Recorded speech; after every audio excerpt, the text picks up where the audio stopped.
안녕하세요. 꽃베리 농원의 조봉춘입니다. 이번엔 좀 쪽파 좀 한번 보여드리려고 그래요.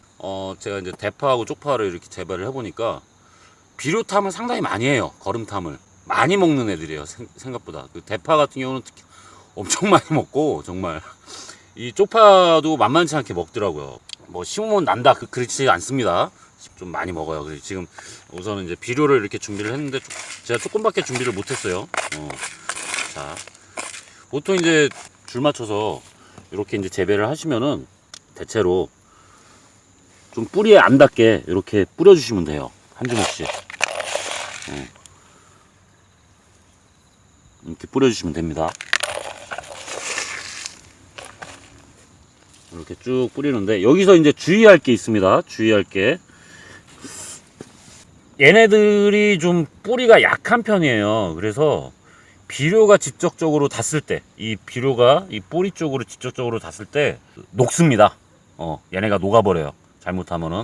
그만큼 이제 연질이에요. 뿌리가 연질이다 보니까 이 비료가 직접적으로 닿았을 때 염류에 의해서 뿌리가 손상이 됩니다. 그래서 녹아버릴 수 있으니까 직접적으로 절대 닿지 않게끔 좀 떨어져서 이렇게 쭉 뿌려주시고, 흙이랑 이렇게 섞어주시면 더 좋겠죠.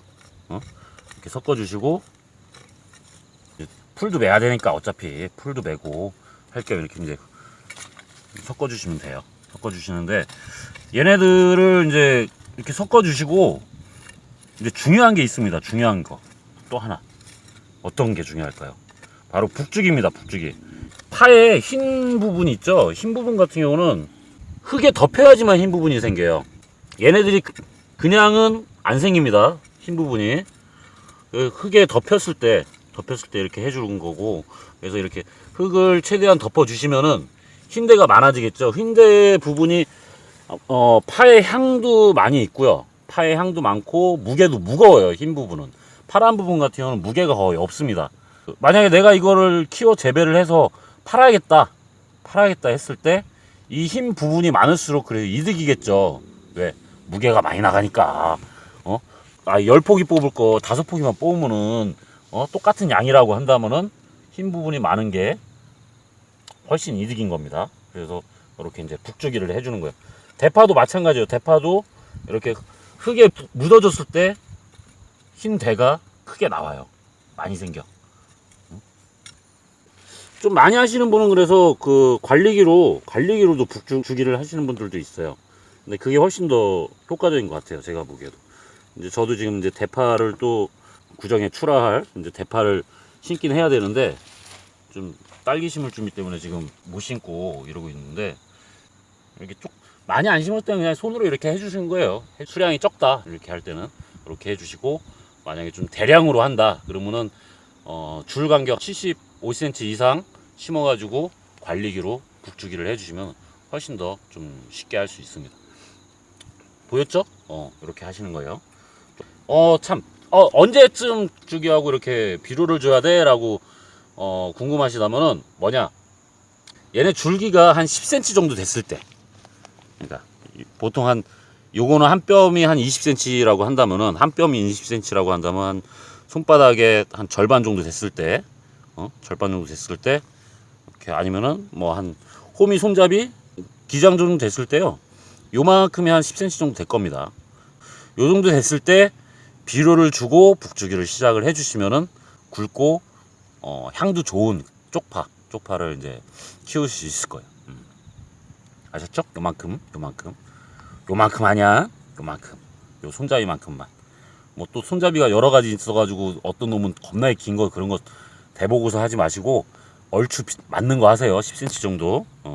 이렇게 해주시면 됩니다. 이렇게 한 번만 주냐? 아닙니다. 한 번 아니에요. 한 번 더 줘야 돼요. 이렇게 이제 한 번 하시고 나서 쪽파가 좀 생육이 더딘 편이에요. 그렇게 그 파 종류들이 막 훅훅 올라오진 않습니다. 빠르게 올라오진 않아요. 전체적으로. 그래서 쪽파를 심고서 거의 한 2주, 기간으로 따지면 한 2주 정도 됐을 때 이렇게 한 10cm 정도 크는데, 요때 이제 한번 해주시고, 그 다음에 한 달 정도 경과되면은 그때 한 번 더 추비를 해주시고 복을 주셔도 더 좋습니다. 이제 그때는 더 크게 키울 수 있겠죠. 그때는 이제 비료의 양은 조금 더 늘려도 괜찮아요. 비료의 양은 조금 더 늘려도 되고, 그 다음에 쪽파를 좀 크게 키우시려면요, 우선적으로 이렇게 이제 북주기도 중요하지만 그 다음에 중요한 게 물. 파 농사 짓는 분들한테 이제 들은 게 뭐냐면은 흙이 마르면 안 된다고 그래요. 흙이 마르면은 얘네들이 생육이 확실하게 좀 더디고 더 이상 잘 안 크게 되는 현상이 생기더라고요. 그래서 항상 흙은 촉촉하게 해서 키워주시면 좋습니다. 아주 지금 모기가 겁나게 많습니다. 간지러 죽겠어 아주 그냥. 자, 이거 하고 그 다음에 이제 무도 제가 이제 같이 보여드리려고 하는데요. 무밭 한번 갑시다. 무밭. 자, 이번에는 무 좀 보여드릴게요. 쪽파 먼저 보여드렸고요. 자, 무 같은 경우는 이제 지금 먼저 번에 이제 싹 나자마자 좀 이제 솎아줬어요. 좀 널찍널찍하게요. 이제는 또 이제 2차적으로 한 번 더 솎아주는 건데, 원래는 제가 또 조금 더 빠르게 이제 솎아주는 편이에요. 왜냐면 이제 빨리 솎아줄수록 무가 좀 더 튼튼하고 크게 크더라고요. 근데 지금은 제가 이제 텃밭 하시는 분들 시기에 맞춰서 하다 보니까 조금 늦어지긴 했는데, 자, 무 파종기로 이렇게 파종을 하게 되면은 무 파종기가 간격이 28cm가 나옵니다. 28cm. 그러면 최하 얘네들이 28cm 이상은 떨어져 있어야 된다는 거예요. 응? 떨어져 있어야 된다. 그러면 한 30cm 정도 저는 사실 원하는데, 이렇게 봤을 때 얘네들이 지금 얘하고는 지금 20cm 간격입니다. 지금 현재 제가 거의 한 뼘이 20cm 정도 돼요.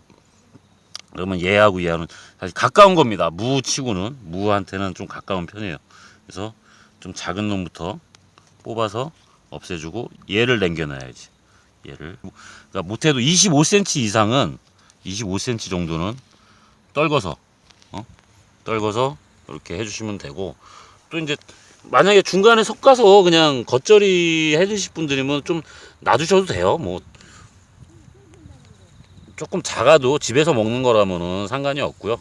근데 저처럼 이제 이거를 생산을 해서 작물을 키워서 하신다면은 되도록이면은 이제 좀 널찍널찍하게 키운다는 거죠. 이렇게 이런 식으로 되면은